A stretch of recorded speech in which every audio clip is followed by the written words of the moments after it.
नमस्कार बंधुरा tasty dishes by Ruma चैनेले आपनादेर सकलके स्वागत जानाई। आज के आमी एकदम दोकानेर मतो करा आम कासुंदी रेसिपि आपनादेर संगे शेयर करब। एइभाবে যদি आम कासुंदी आपनारा बानिয়ে नेन सारा बछर स्टोर करे आपनारा खेते पारबेन। खूब कम समय एबं खूब कम परिश्रमे किन्तु এই দারুণ সুস্বাদু आम कासुंदी आपनारा तैरी करे निते पारबेन। ताहले चलुन शुरू करा जाक। एर जोन्नो एखाने आमी छोटो बाटिर एक बाटी সরষে নিয়েছি। এখানে আমি কালো সরষে নিয়েছি। সরষেটা প্রথমে আমি একটু ভিজিয়ে রাখবো। আপনারা চাইলে এখানে সরষে হলুদ সরষে অর্থাৎ সাদা সরষেও কিন্তু ব্যবহার করতে পারেন। আমি পুরো কাসুন্দিটা কালো সরষে দিয়েই করব। প্রথমে সরষেটা ভালো করে ধুয়ে নেব, তারপরে ভিজিয়ে রাখবো। আমি যে পরিমাণ সরষে নিয়েছি সেই হিসাবে আমি একটি ছোট মাপের আম নিয়েছি।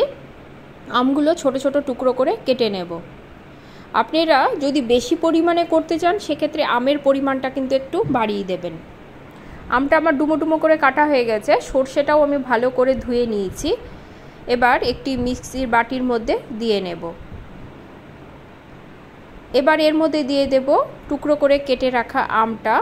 আমটা একটু বেশি হলে খেতে কিন্তু বেশ ভালো হয়। আর দিয়ে দেব ঝালের জন্য দুটো কাঁচা লঙ্কা, বেশ কিছুটা আদা যেটা আমি টুকরো করে কেটে নিয়েছিলাম সেটাও আমি দিয়ে দেব। বড় চামচের 1 চামচ নুন আমি দিয়ে দেব। এবার আমি মিক্সিতে পেস্ট করে নেব। আমি এখানে মিক্সিতে পেস্ট করছি। আপনারা যদি পাটায় বেটে নেন সেক্ষেত্রে কাসুন্দির টেস্ট কিন্তু আরও ভালো আসে। ভালো করে আমার পেস্ট হয়ে গেছে। একটু স্মুথ এবং মিহি করেই কিন্তু করে নিতে হবে। আমি একটি পাত্রে ঢেলে নেব। এবার কাসুন্দিটা করার জন্য আমি প্রথমে কড়া বসিয়ে দিলাম, দিয়ে দিলাম জল। এখানে আমি এক বাটি, বড় বাটির এক বাটি জল দিয়েছি। জলটা মোটামুটি 5 থেকে 7 মিনিট প্রথমে আমি ফুটিয়ে নেব। তারপরে দিয়ে দেব 1 চামচের মতো হলুদ। ভালো করে মিশিয়ে নিয়ে আমি জলটা বয়েল আসতে দেব। মিনিট 2 মতো জলটা আমার ফুটে উঠেছে। এবার পেস্ট করে রাখা সরষে, আম, আদার মিশ্রণটা আমি এর মধ্যে ঢেলে দেব। গ্যাসের ফ্লেম কিন্তু এই পর্যায়ে মিডিয়াম টু লোতে করে দেবেন। এবার ভালো করে অনবরত নাড়তে হবে।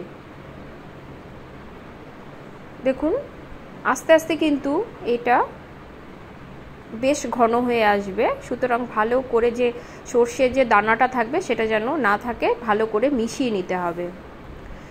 4 থেকে 5 মিনিট আমি ফুটিয়ে নিয়েছি। দেখুন অনেকটাই কিন্তু ঘন হয়ে এসেছে।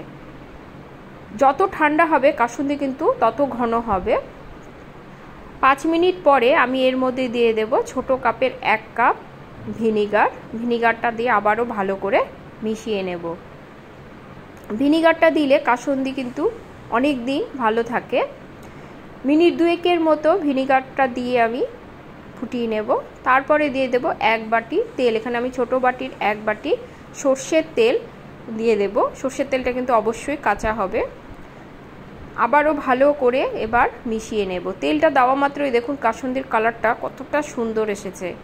আমার রান্নাঘরে আলোর পরিমাণটা খুব একটা ভালো নেই, সেই জন্য কাসুন্দির অরিজিনাল কালারটা আমি ঠিক দেখাতে পারছি না। অরিজিনালি কালারটা কিন্তু খুবই সুন্দর এসেছে। আমি তেলটা দিয়ে আরও 2 থেকে 3 মিনিট ভালো করে ফুটিয়ে নেব।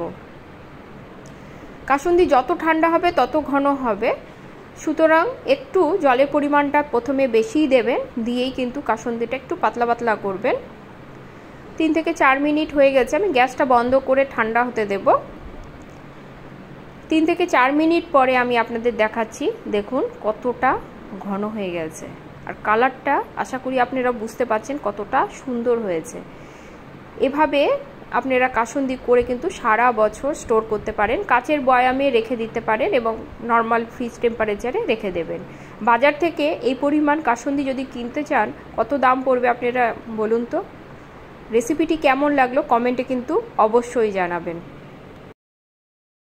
আমার ভিডিওটি যদি আপনাদের ভালো লাগে লাইক কমেন্ট করবেন এবং সাবস্ক্রাইব করে পাশে থাকবেন।